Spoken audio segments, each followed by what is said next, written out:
Hello प्यारे बच्चों, मैं जय सर आप सभी प्यारे बच्चों का स्वागत करता हूं आपके अपने परिवार उन्नति ऑनलाइन में। कैसे हैं आप सभी बच्चे? उम्मीद करता हूं कि बहुत ही शानदार, बहुत ही बेहतरीन होंगे सभी मेरे प्यारे बच्चे। जमकर आप लोग अपनी तैयारी कर रहे होंगे भाई साहब। तो प्यारे बच्चों, आप सभी का स्वागत है आपके अपने परिवार में।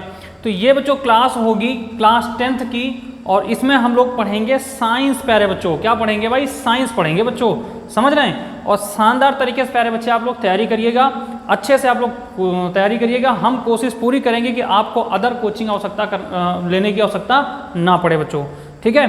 तो बस आप लोग प्यार और सपोर्ट बनाए रखिएगा। अगर क्लास पसंद आए तो भाई लाइक करिएगा, और ना पसंद आए तो कोई बात ही नहीं है, ठीक है। तो बच्चे हम आपका ज़्यादा समय न लेते हुए थोड़ी सी बातें करते हैं और फिर हम लोग सीधा अपने क्लास पे चलते हैं। अच्छा, एक चीज़ बच्चे और बता दूं, मुझे ज़्यादा इंट्रो देना और सिलेबस बताना ये सब आप लोग किताब आप सभी के पास है ही है, ज़्यादा सिलेबस बताने की आवश्यकता नहीं बच्चों, ठीक है ना।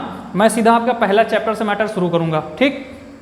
पहले चैप्टर से शुरू करूँगा, रासायनिक समीकरण, ठीक है। और उसी से हम आपको जो है चैप्टर बाई चैप्टर आपका चीज़ें देते रहूँगा आप सभी को, ठीक है ना। तो आप लोग अच्छे से इसको पढ़िएगा। इसकी PDF बच्चों प्रोवाइड हो जाएगी। मैंने टेलीग्राम चैनल बना दिया है, आप लोग सर्च कर सकते हो यूपी बोर्ड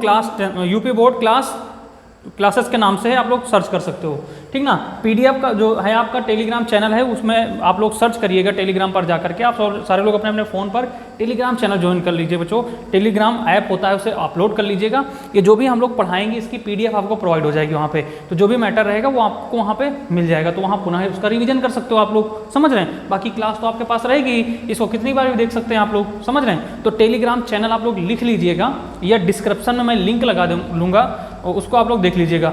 और नाम है बच्चों कि यूपी बोर्ड क्लासेस, ठीक है ना। UP board classes, UP board उन्नति क्लासेस ऐसे है, ठीक है ना। यूपी बोर्ड उन्नति क्लासेस आप लोग सर्च कर लीजिए बच्चों, ठीक है। तो मेरे प्यारे बच्चों, आज से हम लोग शुरू कर रहे हैं बच्चे, ध्यान दीजिएगा। आज से हम लोग शुरू कर रहे हैं साइंस की क्लास। कल मैंने आपको मैथ की डेमो दिलाया था।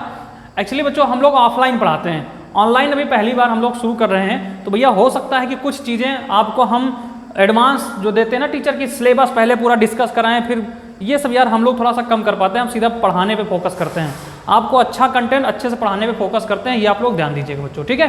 देखिएगा बच्चे, यहाँ पे क्लास 10th की साइंस का आपको मैं पढ़ाने वाला हूँ आज बच्चों। पहला डेमो क्लास है, इसको दीजिएगा। ऐसा नहीं कि आपको पे कोर्स करना पड़ जाएगा, रहेंगी सारी क्लासेस, लेकिन अभी डेमो हम लोग दे रहे हैं, आप लोग उसको मनन करिएगा, ठीक है। उसके बाद ये सारी क्लासेस बच्चों क्या रहेंगी? फ्री ऑफ कॉस्ट रहेंगी। सारी क्लासेस फ्री ऑफ कॉस्ट रहेंगी, यूट्यूब पर रहेंगी। और यूट्यूब चैनल आपको सबको पता है, उन्नति ऑनलाइन, आप लोग सर्च कर लीजिए बच्चों, ठीक है। तो ये थोड़ी सी जानकारी रही। अब मेरे प्यारे बच्चे आप लोग कॉपी और पेन लेकर के बैठ जाइए फटाफट, शानदार, जबरदस्त और जिंदाबाद तरीके से। अगर क्लास पसंद है भाई साहब तो एक बार लाइक का बटन दबा दीजिएगा और अपने दोस्तों में शेयर भी कर दीजिएगा, ठीक है। चलिए भाई साहब शुरू करते हैं प्यारे बच्चे अपना पहला चैप्टर और पहला टॉपिक, पहला अध्याय भाई साहब। शानदार, जबरदस्त, जिंदाबाद तरीके से प्यारे बच्चे एक बार माहौल सजा दीजिएगा आप लोग भाई साहब की। भाई साहब हम लोग हाई स्कूल पढ़ने जा रहे हैं, और हाई स्कूल की साइंस पढ़ने जा रहे हैं भाई साहब, जहां से पूरे के पूरे नंबर आपको मिलने वाले प्यारे बच्चों, पूरे के पूरे नंबर मिलने वाले भाई साहब। शानदार, जबरदस्त और जिंदाबाद तरीके से प्यारे बच्चों पहला अध्याय आप सभी को पता है। देखो भाई, हो सकता है कि आपने अदर कोचिंगों में, अदर क्लासेस में आपने ये मैटर पढ़ लिया हो, तो कोई बात नहीं प्यारे बच्चे, आप लोग पढ़िएगा। कुछ ना कुछ नया, कुछ अच्छा सीखने को, जो चीजें कमी रह गई होंगी वो सारी पूरी हो जाएंगी भाई साहब आज, समझ रहे हैं। तो देखिए प्यारे बच्चे पहला अध्याय बच्चों क्या कह रहा है? रासायनिक अभिक्रियाएं एवं समीकरण, अर्थात chemical reaction and equation. Chemical reaction and equation के बारे में बात करेंगे भैया हम लोग। देखो एक एक चीजों का मतलब समझना बच्चे। रासायनिक अभिक्रियाएं आपने पिछली क्लास में यानी कि 9th में आप लोगों ने पढ़ा होगा। पदार्थ बच्चे, पदार्थ दो प्रकार के होते हैं, एक भौतिक पदार्थ होता है और एक रासायनिक पदार्थ होता है बच्चे। भौतिक पदार्थ वो होता है जिसे हम छू सकते हैं, और रासायनिक पदार्थ वो होता है जिसे हम छू नहीं सकते, केवल महसूस कर सकते हैं, उसे रासायनिक पदार्थ कहते हैं। समझ रहे हैं बात को? तो रासायनिक पदार्थ को जब हम किसी दूसरे चीज में मिलाते हैं, मतलब एक पदार्थ को दूसरे किसी पदार्थ में मिलाते हैं, तो हमने मिला तो दिया, ठीक है ना, लेकिन उसको अगर हम लिख कर किसी को बताएं, कहें कि भैया ऐसा है कि हमने चावल में पानी मिला दिया तो भात बन गया, समझ रहे हैं, तो ये हम थोड़ी बताएंगे, हमें वहां बताना है उसका कुछ ऐसा शॉर्टकट तरीका, ऐसा कुछ शॉर्टकट तरीका बताना है जिससे कि हम एकदम डॉक्टर वाली तरीके से लिखे कुछ और उसको केवल समझे वही जो पढ़ने वाला हो। तो बच्चे इसी को कहते हैं समीकरण। इसे क्या कहते हैं? समीकरण। मतलब कि उसके हम सूत्र लिख देते हैं, वहाँ पर जो भी हमें तत्व होते हैं, जो भी पदार्थ होते हैं, उनके हम लोग क्या लिख देते हैं? सूत्र, यानी प्रतीक चिन्ह से सूत्र बना देते हैं बच्चों। समझ रहे हैं ना? आइए इस पर हम चर्चा करेंगे शानदार, जबरदस्त, जिंदाबाद तरीके से। बच्चे अभिक्रियाओं का मतलब क्या होता है? अभिक्रियाओं का मतलब रिएक्शन। बोले तो भाई साहब किसी चीज को बनाना, किसी चीज को मिलाना, किसी चीज को मिलाना, उसे ही क्या कहते हैं? समीकरण। अब बाबू एक बात समझो, आप सबके घर में क्या बनता है? भोजन पकता है, खाना बनता है। भाई साहब मम्मी क्या लेती है? चावल, और चावल को पानी, गर्म पानी में डाल देती हैं। फिर क्या बनता है भाई साहब? वहां पे बनता है भात। उसे क्या कहते हैं? भात बनता है ना। अरे चावल तो भैया पहले से वो था, चावल तो पहले ही से था, लेकिन जब वो पक गया तो क्या बन गया? वो भात बन गया कि नहीं बन गया? अब भाई साहब इसी ग्रह विज्ञान से मैं आपको जो है ना, आपको साइंस पढ़ाने वाला हूँ बच्चों। इसी ग्रह विज्ञान से मैं आपको साइंस पढ़ाऊंगा, देख लेना भाई साहब। अभी आगे जो आप रिएक्शन समझ नहीं आ रहा ना, आज समझ में आएगा भाई साहब आप सभी को। तो भैया जो मम्मी ने वो गर्म पानी में चावल मिलाया ना भाई साहब, वही रिएक्शन किया मम्मी ने, और रिएक्शन के बाद क्या बना? उत्पाद क्या हुआ? भात, जिसको हम खाते हैं। समझ रहे हैं बात को? वो उत्पाद हो गया। बोलो एक लाइन में बात समझ में आ गई कि नहीं आ गई? बात समझ में आई कि उत्पाद क्या होता है सर, अभिक्रियाएं क्या होती हैं, रसायन क्या होता है, ये क्या होता है, अभिक्रियाएं क्या होती हैं। समझ में आई कि नहीं बात? गुड।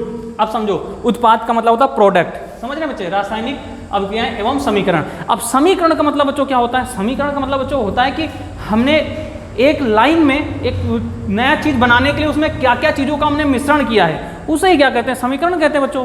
उसे क्या कहते हैं? समीकरण कहते हैं। ठीक है, चलिए देखिए बच्चे, यहाँ पे हम लोग बात करते हैं भाई, हमारे चारों ओर सदैव अनेक परिवर्तन होते रहते हैं। इनमें से कुछ परिवर्तन बच्चों दिख रहा है कि नहीं दिख रहा आपको? भाई जरा देखिए एक बार, दिख रहा है कि नहीं दिख रहा है? देखो एक बार, दिख रहा है कि नहीं दिख रहा है? ये मैटर दिख रहा है कि नहीं दिख रहा है? एक बार देख लीजिएगा, केवल आप देख लीजिएगा। दिख रहा है ना? कोई दिक्कत नहीं ना? मतलब ये समझ में आ रहा है मैटर ना?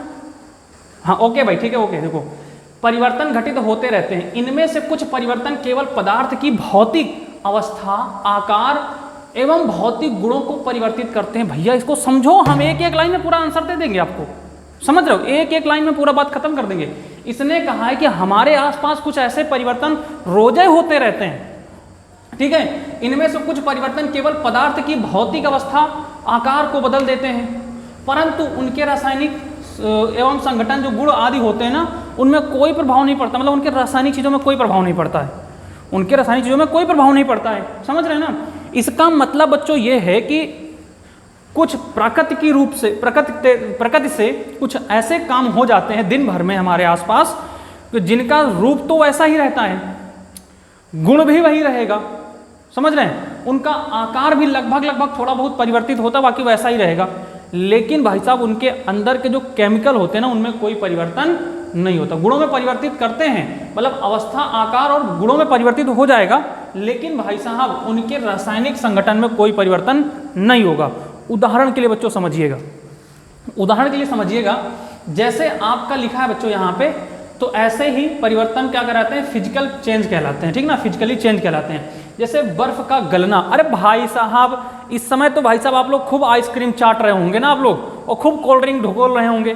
इसका मतलब देखो, मेरी बात समझो ध्यान से। जैसे आप लोग देखते हैं पानी, ठीक है ना? पानी बच्चों क्या होता है? लिक्विड होता है, लिक्विड होता है। अब उसको आपने फ्रिज में रख दिया तो भाई साहब क्या हो गया? वो ठोस बन गया। वो क्या बन गया? ठोस बन गया। ठोस बन गया। तो बच्चे बर्फ, और अगर वही ठोस जो बर्फ है, जब उसको आपने बाहर रख दिया तो वो गल गया। लेकिन जब देखो लिक्विड से जब वो ठोस बना, मतलब तरल से जब ठोस बना, तब भी आपका क्या है? वो पानी ही है, केवल नाम उसका बदल गया, बर्फ हो गया। उसका स्वाद देखो वही रहेगा। बात आती है स्वाद की बच्चों, पानी है तब भी उसका स्वाद वैसा ही है। ये इसका क्या है? इसका रासायनिक गुण है, इसका रासायनिक गुण है। भौतिक गुण परिवर्तित हो गया। यहाँ पे क्या लिखा है? भौतिक गुण में परिवर्तन और आकार में परिवर्तन हो जाएगा। पानी पहले फैल जाता है, ये आपने पदार्थ वाले चैप्टर पढ़ा होगा 9th में। समझ रहे ना कि तरल पदार्थ की अवस्था क्या होती है, ठोस पदार्थ की अवस्था क्या होती है, गैस की अवस्था क्या होती है। तो वो फैल जाता है भाई। लेकिन बच्चा उसका जो अंतरिम गुण होता है, रासायनिक गुण होता है, उसमें कोई परिवर्तन नहीं होता है भाई। वो वैसा ही रहेगा, जैसा पानी है वैसा बर्फ ही रहेगा। फिर बर्फ से फिर पानी बन गया तो भी उसमें कोई परिवर्तन, उसके स्वाद में कोई परिवर्तन नहीं होगा भाई साहब।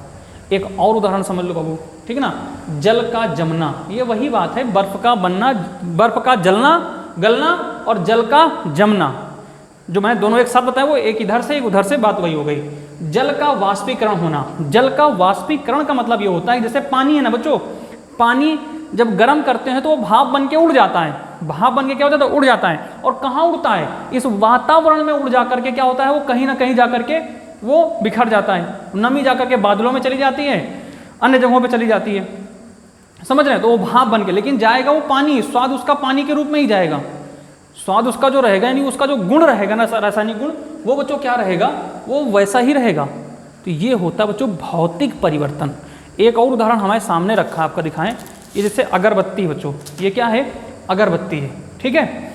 अगरबत्ती को अगर आप जलाएंगे तो क्या होगा बच्चों, जरा सोचो आप लोग, अगरबत्ती को जलाओगे तो क्या होगा, दिख रहा है ना भाई अगरबत्ती, अगरबत्ती को अगर आप जलाओगे तो क्या होगा बच्चे, अगरबत्ती जल के राख बन जाएगी।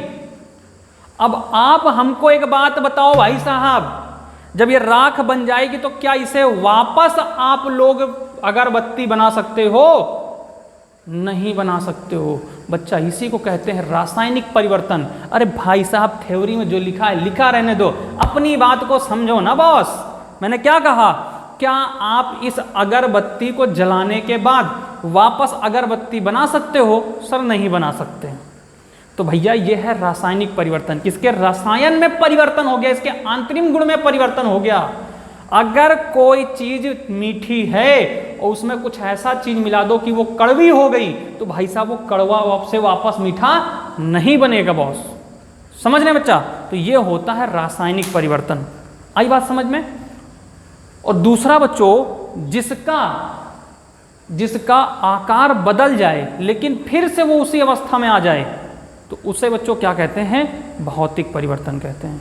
जैसे घर में और आप सभी ने जलेबी खाई होगी, तो जलेबी में जो जलाव पड़ता है ना बच्चों, रसगुल्ले का जो जलाव होता है, रस होता है, उसका बच्चों भौतिक आकार बदलता है, रासायनिक परिवर्तन नहीं होता है। चीनी का पानी में गलना, ये केवल भौतिक अवस्था में परिवर्तन होता है, ना कि रसायन परिवर्तन में।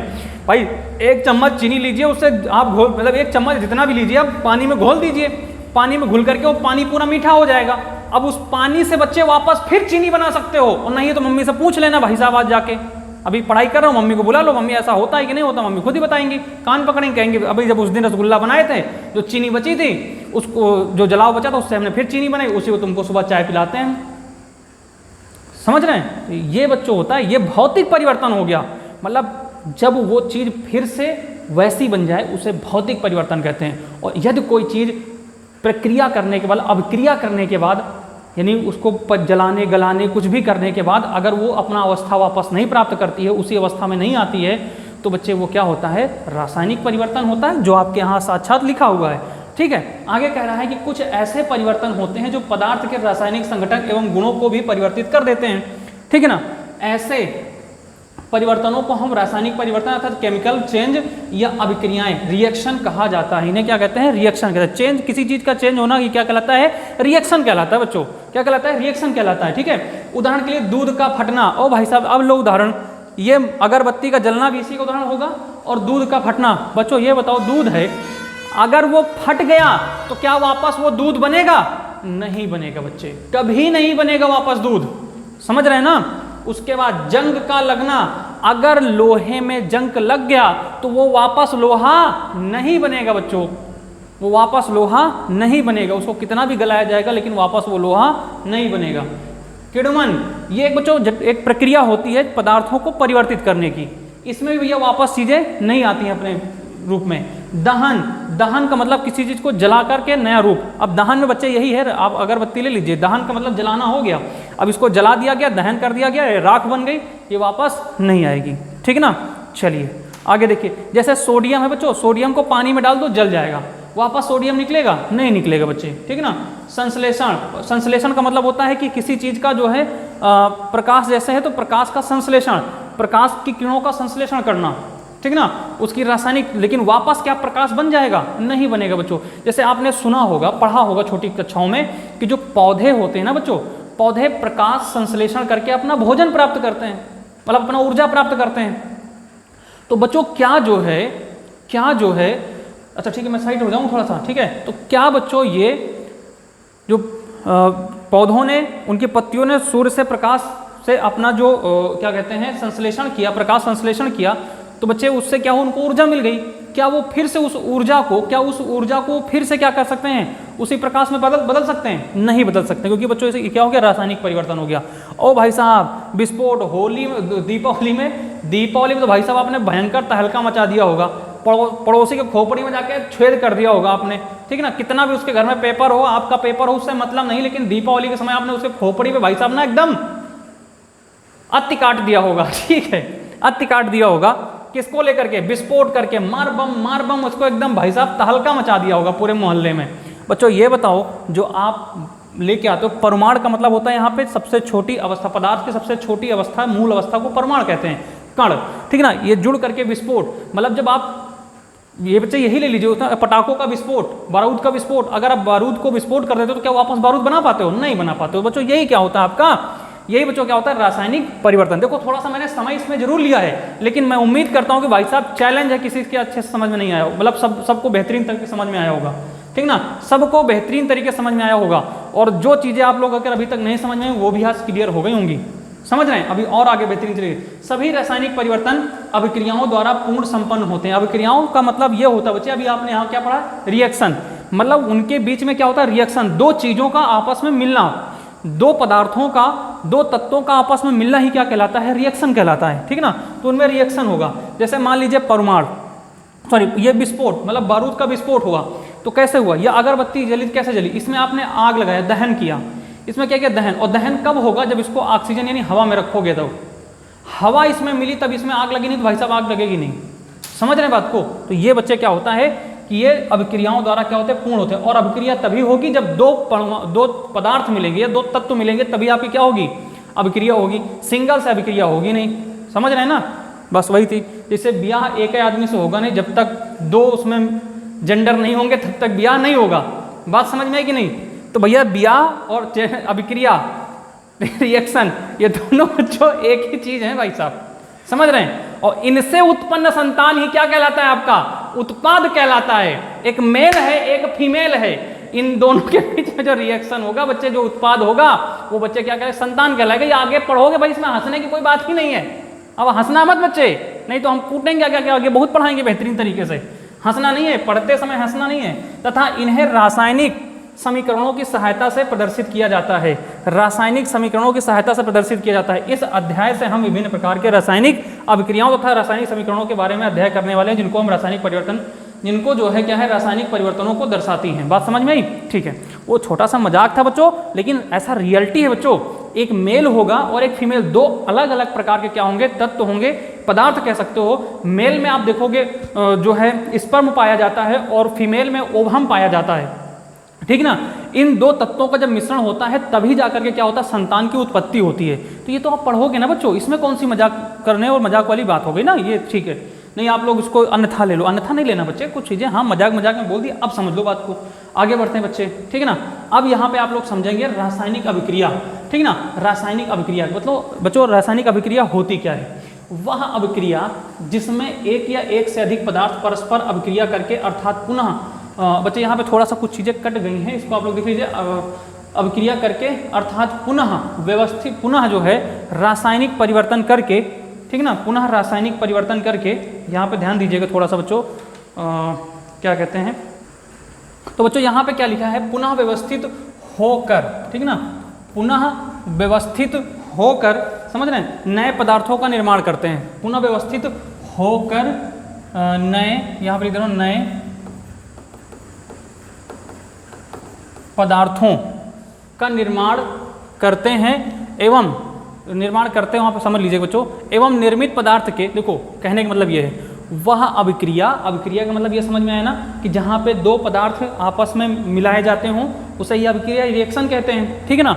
तो जहाँ वह अभिक्रिया जिससे एक या एक से अधिक पदार्थ परस्पर अभिक्रिया करके, दिखाया ना कि एक या एक से अधिक पदार्थ, एक से अधिक पदार्थ मिलाए जाएंगे, ठीक ना, तो परस्पर अभिक्रिया करके अर्थात पुनः व्यवस्थित होकर, मतलब वो आपस में व्यवस्थित हो जाएंगे, फिर नए व्यवस्थित होकर एवं निर्मित पदार्थ के भौतिक व रासायनिक गुणों गुण मूल पदार्थों से सर्वथा भिन्न होते हैं। बच्चों ये जाहिर सी बात है बच्चों, जब दो पदार्थों को मिलाया जाएगा तो उनके जो रासायनिक और भौतिक गुण होंगे ना बच्चों, वो सर्वथा क्या हो जाएंगे, भिन्न होते हैं। उदाहरण के लिए समझिएगा, एक बढ़िया सा मैं घर का भी उदाहरण दिया था, जैसे भात का उदाहरण। बच्चों जैसे आपने देखा चावल, तो चावल सूखा होता है और जब बच्चों आप मम्मी उसको गर्म पानी में डालती हैं तो गर्म पानी और वो नमक का घोल होता है, जो गर्म पानी होता है ना वो नमक का घोल होता है गर्म पानी।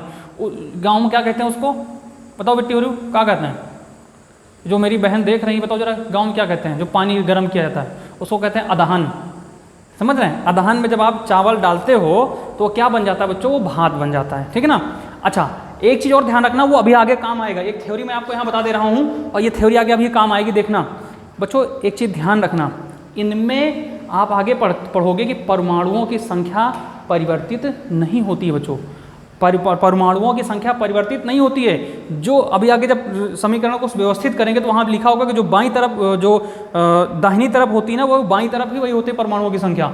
तो बच्चों जो मतलब जो पहले है ना कोई चीज़, जैसे चावल है तो चावल के जितने दाने होंगे उस दाने को ही क्या कहते हैं, परमाणुओं की संख्या कहते हैं।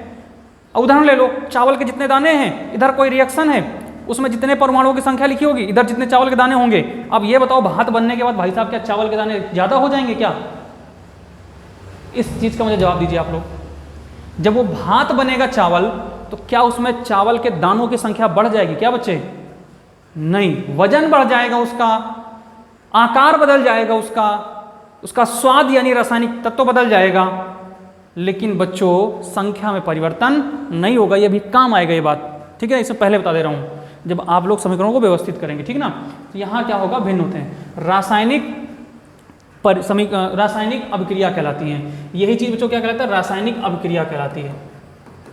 ठीक ना, यही चीज़ क्या कहलाती है, रासायनिक अभिक्रिया कहलाती है। रासायनिक अभिक्रिया कहलाती है। ठीक ना, ये आप लोग लिख लीजिए बच्चों। ठीक है ना। चलिए एक उदाहरण से समझते हैं। जैसे मैग्नीशियम धातु को वायु में जलाने पर मैग्नीशियम ऑक्साइड का सफ़ेद चूर्ण प्राप्त होता है। मैग्नीशियम धातु के गुण में सर्वथा भिन्न हो जाते हैं। ये मैग्नीशियम धातु से क्या हो जाते हैं, सर्वथा भिन्न हो जाते हैं। एक मैं आपको यहाँ पे क्या दिखा रहा हूँ, उदाहरण दे रहा हूँ बच्चों, इसको आप लोग समझिएगा। जैसे यहाँ पे एक लिखा है बच्चों 2Mg+O, ठीक ना, 2Mg+O दिख रहा है ना भाई? थोड़ा और वो कर लें क्या, डार्क कर दें क्या, ठीक है ना, 2Mg+O, ठीक ना, 2Mg+O। और बच्चों O नहीं इसमें कर दो, क्योंकि O में भी परमाणु की संख्या 2 होती है। O2 का मतलब होता है बच्चे क्या होता है, ऑक्सीजन, ठीक ना। इसका मतलब बच्चों क्या होता है, ऑक्सीजन। O2 का मतलब क्या होता है, ऑक्सीजन, ठीक है ना। और Mg का मतलब बच्चों क्या होता है, Mg का मतलब क्या होता है, मैग्नीशियम। और जो ये 2 लगा हुआ है ना, इसका मतलब Mg का जो बच्चों Mg है ना, मैग्नीशियम, इसके परमाणुओं की संख्या कितनी है, 2 है। तो बच्चों 2 Mg मतलब 2 Mg का मतलब हो गया मैग्नीशियम धातु को अगर हम O2 के साथ में मिलाते हैं, O2 के साथ में, O2 बच्चों क्या होता है, ऑक्सीजन होता है। O2 क्या होता है, ऑक्सीजन होता है। इनको जब आपस में मिलाएंगे तो बच्चों ये क्या बनेगा, आप लोग बताओ भाई फटाफट, क्या बनेगा? सर ये बनेगा 2Mg, क्या बन जाएगा, 2MgO, ठीक ना। क्या बन जाएगा बच्चों, 2MgO बन जाएगा, ठीक ना, 2MgO। और भैया इसके आगे फिर 2 मत लिखना, क्यों नहीं लिखोगे?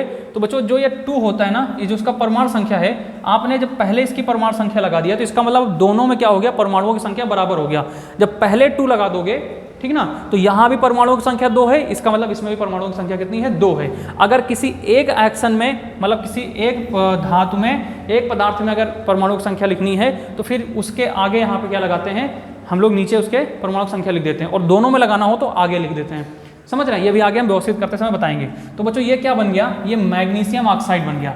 ये किसका सूत्र बना, ये रिएक्शन होकर के जब आगे उत्पाद बना, प्रोडक्ट बना बच्चों, तो ये क्या बना जाकर के, ये बच्चों बना जाकर के आपका मैग्नीशियम ऑक्साइड। क्या बना भाई, मैग्नीशियम ऑक्साइड, ठीक है बच्चे, मैग्नीशियम ऑक्साइड बना बच्चों, ठीक है। ये ध्यान रखना है यहाँ पे भाई, ये बना जाके आपका मैग्नीशियम, अरे यार 1 सेकंड पहले बच्चे, 1 सेकंड भाई, 1 सेकंड बच्चों, ठीक है ना, 1 सेकंड बच्चे समझ लीजिए। मैग्नीशियम, अरे भैया पेन नहीं सेलेक्ट है, मैग्नीशियम, ठीक ना, ऑक्साइड, ठीक है बच्चों। ये क्या बन गया, मैग्नीशियम ऑक्साइड बन गया। बात समझ आई बच्चों? कुछ बात समझ में आई कि नहीं? चलिए अभी आगे हम आपको और सारे उदाहरण दे रहे हैं, बहुत सारे उदाहरण देंगे, समझिएगा ध्यान से, ठीक है। अच्छा, अब यहाँ पे हम थोड़ी सी बात बच्चों कर लेते हैं कि जब सर ये रिएक्शन होगा तो इस रिएक्शन को या जो उत्पाद हमारा तैयार होगा इसको पहचानेंगे कैसे कि हमारा सही है कि गलत है। तो इसके लिए बच्चों यहाँ पे समझिएगा रासायनिक अभिक्रिया की पहचान कैसे करें, रासायनिक अभिक्रिया की हम लोग पहचान कैसे करें कि ये सही है कि गलत है। तो इसको आगे समझिएगा, इसके अवस्था में परिवर्तन होगा। रासायनिक अभिक्रिया में क्या हो जाएगा, उसमें परिवर्तन, अवस्था में परिवर्तन। अवस्था का मतलब बच्चों होता है ना उसके आकार, आकृति और गुणों में क्या हो जाएगा, परिवर्तन हो जाएगा, ठीक है ना।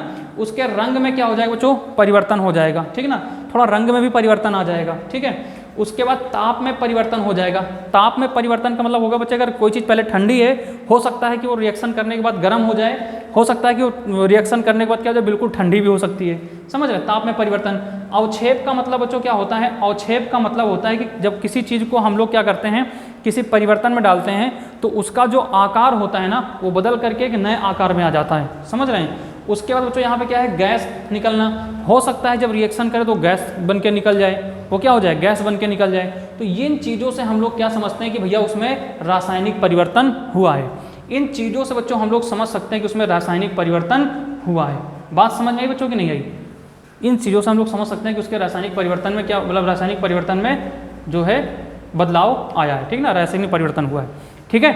आगे बढ़ते हैं प्यारे बच्चे, समझ रहे हैं, ठीक है। आगे देखते हैं, अगली हेडिंग बच्चों आपकी है कि रासायनिक समीकरण। अब यहाँ से बच्चों आप लोग समझिएगा रासायनिक समीकरण क्या होता है, ठीक है ना। अब यहाँ से बच्चों आप लोग समझिएगा रासायनिक समीकरण, केमिकल इक्वेशन। केमिकल इक्वेशन क्या होता है, इन सब चीज़ों के बारे में मैंने शुरू में बताया। पहले इन बेसिक बातों को समझ लीजिए, फिर हम लोग इस चैप्टर के बारे में आगे बढ़ते हैं। बाकी ये चैप्टर से ही संबंधित है, आप लोग पढ़ते रहिएगा। बाद में हम आपको क्या कराएंगे, इसके प्रश्न वगैरह भी कराएंगे, समझ रहे हैं। प्रश्न लिखने का तरीका भी बताएंगे बच्चों आपको, इतना समझ लीजिए, बस केवल साथ और सपोर्ट बनाए रखिएगा। अब मैं एक बात कहूँगा भाई साहब, सीना ठोक करके, अगर क्लास अच्छी लग रही है बच्चे तो एक बार लाइक करके आओ और अपने मित्रों में शेयर करके आओ। भाई साहब बताओ बेहतरीन क्लास है कि नहीं, आप लोग बताओ बेहतरीन क्लास है कि नहीं बच्चे। अगर है तो एक बार शेयर करो और चैनल को सब्सक्राइब करो फटाफट, रोज क्लास मिलेंगी। और अगर आप लोग प्यार और सपोर्ट बेहतरीन बनाओगे भाई साहब तो मैं प्रतिदिन आपको क्लास दूंगा। और सुनिए मेरी बात, मैंने पहले ही कहा था ना, पूरी क्लासेस फ्री रहेंगी, आपकी पूरी क्लासेस फ्री रहेंगी। दूसरी बात, आपका पूरा कोर्स मैं कंप्लीट करूंगा, आपका केमिस्ट्री, फिजिक्स और बायो। फिजिक्स आपको दूसरे सर पढ़ाएंगे, केमिस्ट्री और बायो मैं पढ़ाऊंगा, ठीक है। उसके बाद जो है बच्चों, पहले बता दे रहा हूँ, उसके बाद जो है जब आपके खत्म हो जाएगा तो फिर मैं आपको कंबाइंड आपको प्रैक्टिस सेशन लेके आऊँगा यूट्यूब चैनल पर। आप घर बैठे बिंदास तैयारी करिए। अगर आपको ऑफलाइन आना है तो भाई साहब अपनी गदागंज में क्लासेस चलती है, आप लोग ऑफलाइन भी ज्वाइन कर सकते हो, समझ रहे हैं। आगे बात करते हैं बच्चे, किसी रासायनिक अभिक्रिया का उसमें भाग लेने वाले पदार्थों का, रासायनिक समीकरण का मतलब समझिएगा, किसी रासायनिक अभिक्रिया का उसमें भाग लेने वाले पदार्थों, क्रियाकारक एवं उत्पाद, मतलब क्रियाकारक उसमें जो भी क्रिया हो रही है उसको, और उसके बाद जो उत्पाद, ठीक ना, के प्रतीकों, उसके प्रतीकों को, मतलब वैसे अभी आपने यहाँ पे लिखा ना, जैसे आपने यहाँ पे लिखा Mg, आपने क्या लिखा भाई Mg, और फिर आपने लिखा O2, ठीक ना। यहाँ पे 2Mg तो अलग बात है, पहले आप Mg लिखा फिर आपने लिखा O2, ठीक ना। O2 का मतलब होता है ऑक्सीजन।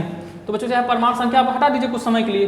प्रतीकों तथा सूत्रों के माध्यम से संक्षिप्त प्रदर्शन रासायनिक समीकरण कहलाता है। मतलब किसी भी रासायनिक अभिक्रिया को उसमें भाग लेने वाले, मतलब जैसे Mg, मैग्नीशियम और ऑक्सीजन, इन दोनों ने आपस में भाग लिया, और इसके परमाणु संख्या भी लिख सकते हो, इनकी परमाणु संख्याओं ने आपस में भाग लिया, और भाग लेने के बाद इसमें जो नया पदार्थ बना जा करके, नया पदार्थ जो बना जा करके बच्चों, तो वो नया पदार्थ क्या बना, उसी पदार्थ को, जैसे आपने देखा ना यहाँ पे क्या बना 2MgO, ठीक है। इसी को बच्चों क्या कहते हैं, इसे ही रासायनिक समीकरण कहते हैं, इसे कहते हैं रासायनिक समीकरण, इसे ही बच्चों क्या कहते हैं, समीकरण कहते हैं, ठीक है भाई। इसे ही क्या कहते हैं, समीकरण कहते हैं, ठीक है ना। सूत्रों के माध्यम से संक्षिप्त प्रदर्शन करते हैं, उसे क्या कहलाता है, रासायनिक समीकरण कहलाता है। रासायनिक अभिक्रिया में प्रयुक्त पदार्थ अभिकारक या क्रियाकारक तथा उत्पन्न होने वाले पदार्थ उत्पाद या प्रोडक्ट कहलाते हैं। बात को समझो, रासायनिक अभिक्रिया में प्रयुक्त, इस रासायनिक, ये अभिक्रिया हो रही है बच्चों, ये क्या है आपकी अभिक्रिया हो रही है, ये क्या हो रही है, अभिक्रिया हो रही है, ठीक है ना। और इसे ही अंग्रेजी में क्या कहते हैं आप लोग समझिएगा, इसे कहते हैं, इसको कहते हैं भाई साहब, अभिक्रिया को क्या कहते हैं, चलिए तो रिएक्शन कहते हैं, इसे क्या कहते हैं, रिएक्शन कहते हैं। तो रासायनिक पदार्थ अभिक्रिया में प्रयुक्त पदार्थ अभिकारक या क्रियाकारक कहलाते हैं, अर्थात अंग्रेजी में इन्हें क्या कहते हैं, रिएक्शन कहते हैं या रिएक्टेंस कहते हैं, यहाँ पे रिएक्टेंस कह देते हैं, ठीक ना, बाकी रिएक्शन होता है। ठीक ना, वो कोई कार्य कर रहे हैं तो रिएक्शन होता है। अगर अभिक्रिया लिखी तो यहाँ पे क्या कहेंगे, रिएक्टेंस कहेंगे, ठीक है ना। उसके बाद जब इन दोनों ने अभिक्रिया की तो जो नया उत्पाद हुआ भाई साहब, जो इनकी संतान निकली, यहाँ पे जो संतान पैदा हुई, उस उत्पन्न पदार्थ को हम लोग क्या कहते हैं, प्रोडक्ट कहते हैं, प्रोडक्ट्स कहते हैं। क्या कहते हैं बच्चों, प्रोडक्ट कहते हैं। इस समीकरण को हम लोग क्या कह सकते हैं बच्चों, इसे ही क्या कहते हैं, प्रोडक्ट कहते हैं, ठीक ना, प्रोडक्ट कहते हैं। ठीक है, बात समझ में आ रही भैया, कोई दिक्कत? ठीक है, अगला एक उदाहरण से समझते हैं बच्चों। जैसे कि यहाँ पे उदाहरण दे रखा है, इसमें क्या दे रखा है, मेथेन। मेथेन का बच्चों ये होता है CH4, ये थोड़ा बराबर पे लिख गया है लेकिन ऐसे लिखा जाता है ना CH4, वो थोड़ा टाइपिंग का मिस्टेक है बच्चों, ध्यान रखिएगा। का वायु का मतलब होता है O2 बोले तो भैया ऑक्सीजन। जब मेथेन को आप ऑक्सीजन के साथ में क्या करेंगे, अभिक्रिया कराएंगे, हम नीचे लिख दे रहे हैं CH4 प्लस बच्चों क्या होता है O2। इन दोनों को जब आप अभिक्रिया कराओगे, अधिक में दाहन करने पे कार्बन डाइऑक्साइड तथा जल बनते हैं। मतलब अधिक में दाहन करने पे, दाहन का मतलब बच्चों क्या होता है, गर्म करने पे। दाहन का मतलब होता है इनमें आग, नीचे आग लगा करेंगे तो जब आपस में गर्म करेंगे, इन दोनों को क्या करेंगे, आपस में गर्म करेंगे, ठीक ना, इनको क्या करेंगे, दहन करेंगे, ठीक ना। और दहन करने के बाद जो बच्चे नया रिएक्शन या जो उत्पाद होगा तो वो बच्चों बनेगा CO2। क्या बनेगा, CO2। हाइड्रोजन क्या हो जाएगा, हाइड्रोजन H2। आपने देखा होगा एक होता है बच्चों H2O। H2O बच्चों क्या बन जाता है, जल। H2O का मतलब क्या होता है, जल। H2O का मतलब क्या होता है, जल। और CO2 का मतलब बच्चों क्या होता है, कार्बन डाइऑक्साइड, ठीक ना, कार्बन डाइऑक्साइड। ठीक है भाई, बात समझ में आई, कार्बन डाइऑक्साइड होता है। तो बच्चों H2O मिलके क्या बन जाएगा, देखो यहाँ पे H2 के 2 परमाणु हैं और यहाँ पे 1 परमाणु है, तो इसके 2 परमाणु इसके साथ में एक चले आएंगे तो क्या हो जाएगा, रहेंगे उतने, एक और इसके साथ में आ जाएगा। और H2 जो H4 है ना, इसके साथ में 2 परमाणु यहाँ पे आ जाएंगे, ये बन जाएगा आपका जल। मतलब इस अभिक्रिया को करने पे 2 चीजें बनेंगी, समझ रहे हो। जैसे मैंने एक उदाहरण दिया भात का, फिर से समझिए, आपको भात जब बनेगा तो उसमें 2 चीजें प्राप्त होंगी। एक तो बच्चों माड़ उसका जो प्राप्त होगा, जो उसका जो लिक्विड तैयार होगा, और लिक्विड पे धीरे धीरे सूख करके चावल में बदल जाता है, मतलब चावल एकदम सूखा हो जाता है, पानी भाप बन के उड़ जाता है। लेकिन जब आप देखते हैं पानी, जब चावल उबल रहा होता है तो उसमें एक माड़ टाइप में बन जाता है। हम आप लोग अपने गांव वाले बच्चे समझते होंगे, माड़ बन जाता है उसमें। उस माड़ को, उस लिक्विड को बच्चों सबसे ज़्यादा एनर्जी देने वाला क्या कहते हैं, पदार्थ कहते हैं। आप उसको पी लीजिए, सबसे ज़बरदस्त और सबसे फास्टेड एनर्जी देगा आपको, समझ रहे हैं, सबसे फास्टेड एनर्जी देगा वो माड़, समझ रहे हैं। तो बात समझिए, एक तो वो माड़ बना, प्रोटीन का काम कर रहा है, ठीक ना, वसा का काम कर रहा है। दूसरा बच्चों यहाँ पे दूसरी चीज उसमें क्या बनेगी, चावल बनेगी। और चावल जब बन के तैयार हुई तो बच्चों वो शरीर में वो भी प्रोटीन वगैरह काम करती है, लेकिन थोड़ा सा देर से पकता है, वो वसा का काम अधिक करता है, ठीक है ना, लेकिन वहाँ पे वो देर से पचता है, ये अलग बात है, ठीक है। तो वैसे ही बच्चों जब यहाँ पे मेथेन को हम ऑक्सीजन के साथ में रिएक्शन करेंगे तो हमें 2 चीजें प्राप्त होंगी, CO2 अर्थात कार्बन डाइऑक्साइड ये गैस के रूप में प्राप्त होगा, और H2O बच्चों क्या होगा, जल के रूप में प्राप्त होगा। जो आप लोग यहाँ पे देखो ना, H2O यानी जल बनते हैं। बात समझ में आई, इसमें 2 चीजें बनेंगी, एक गैस के रूप में बच्चों हमें क्या मिलेगा, कार्बन डाइऑक्साइड मिलेगा गैस के रूप में, और जल क्या मिलेगा, लिक्विड के रूप में जल प्राप्त हो जाएगा, H2O प्राप्त हो जाएगा। उम्मीद करता हूं बच्चों कुछ बात आपको समझ में आई होगी। इस अभिक्रिया को रासायनिक समीकरण के द्वारा व्यक्त करते हैं, जो मैंने यहाँ पे लिख दिया बच्चों।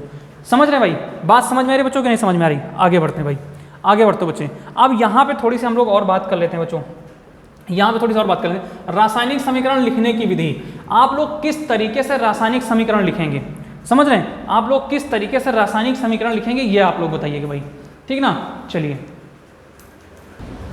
तो देखो बच्चों, यहाँ पे क्या हो जाएगा, किसी भी रासायनिक अभिक्रिया को रासायनिक समीकरण में परिवर्तन करने के लिए निम्न तथ्यों की जानकारी आवश्यक है।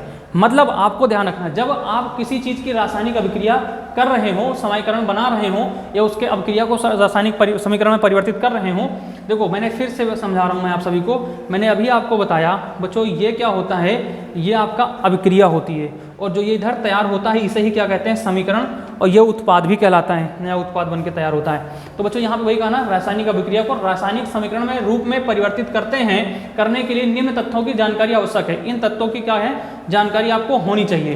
वो तथ्य कौन कौन से बच्चों, ध्यान से समझिएगा।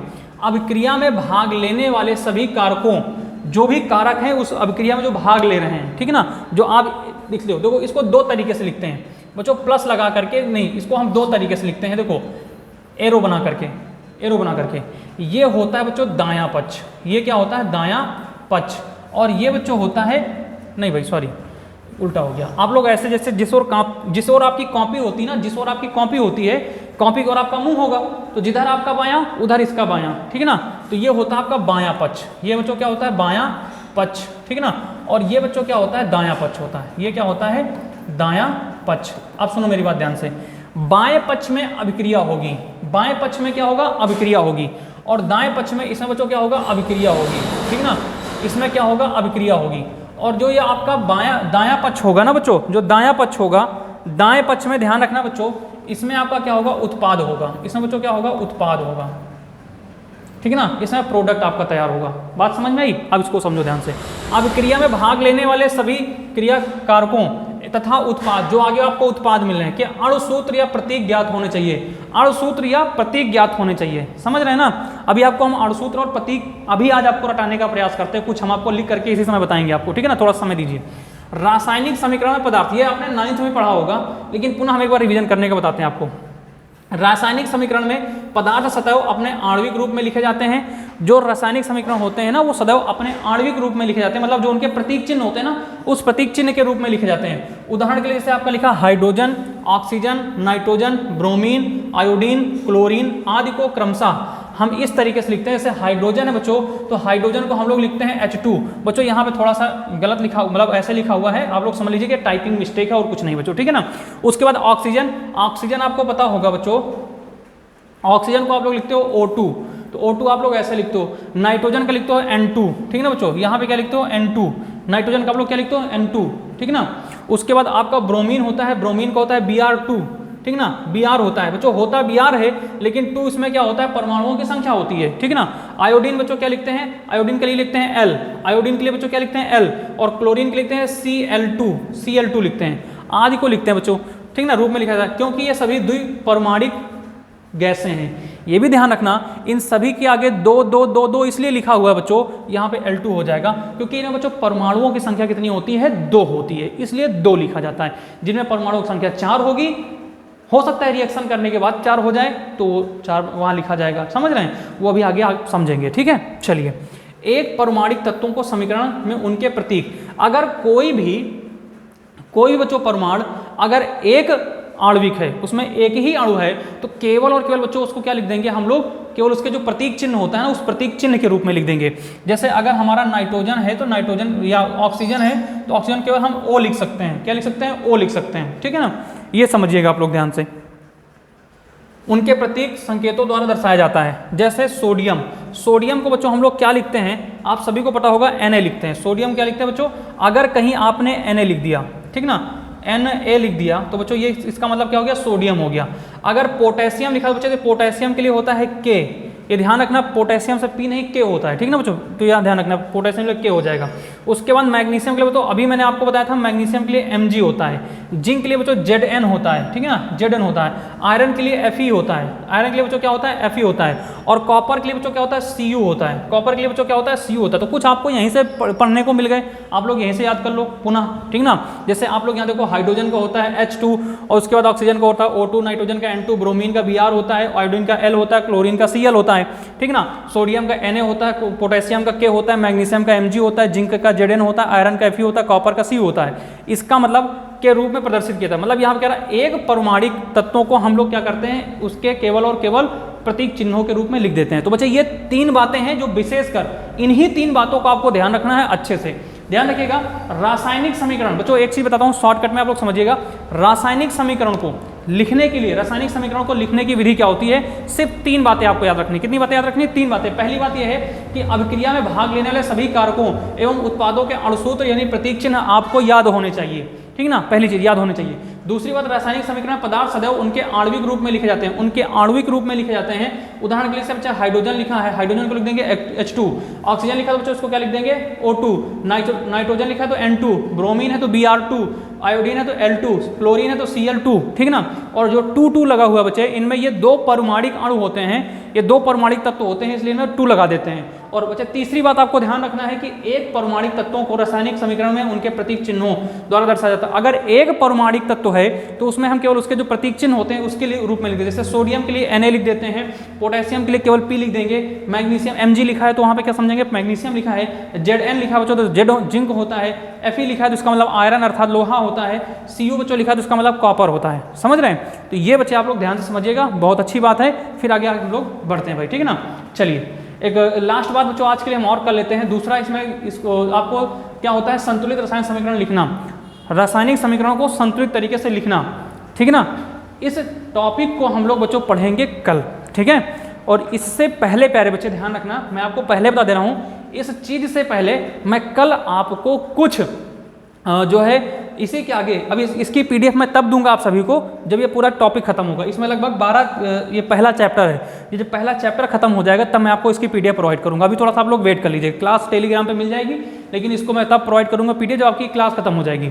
आप सुनिएगा, कल मैं यहाँ पे एक पेज लेकर के आपको मैं समझाऊंगा, बताऊंगा आपको कि जो आपके क्या है, ये तो आप लोग पढ़ के आएंगे कि जो तत्व हैं, तत्वों के उनके प्रतीक चिन्ह और परमाणुओं की संख्या। क्योंकि बच्चों जब आगे आप लोग पढ़ेंगे ना रिएक्शन, इनके समीकरण देखो यहाँ पे क्या करना, संतुलित करना।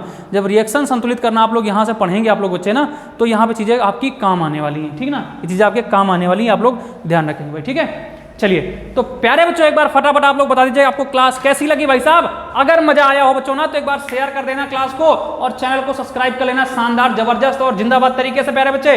और अगर क्लास अच्छी लगी हो भाई साहब तो एक बार लाइक का बटन जरूर दबाइएगा। लाइक करना ही आप हमें क्या देगा, ऊर्जा देगा भाई साहब, हमें भी एनर्जी देगा, वसा देगा, प्रोटीन देगा और तरह तरह की चीजें देगा, आप लोग समझ लीजिएगा, ठीक है ना। बहुत शानदार प्यारे बच्चे, आप लोग अपना ख्याल रखिएगा, मिलते हैं कल की क्लास में। जय हिंद, जय भारत प्यारे बच्चों।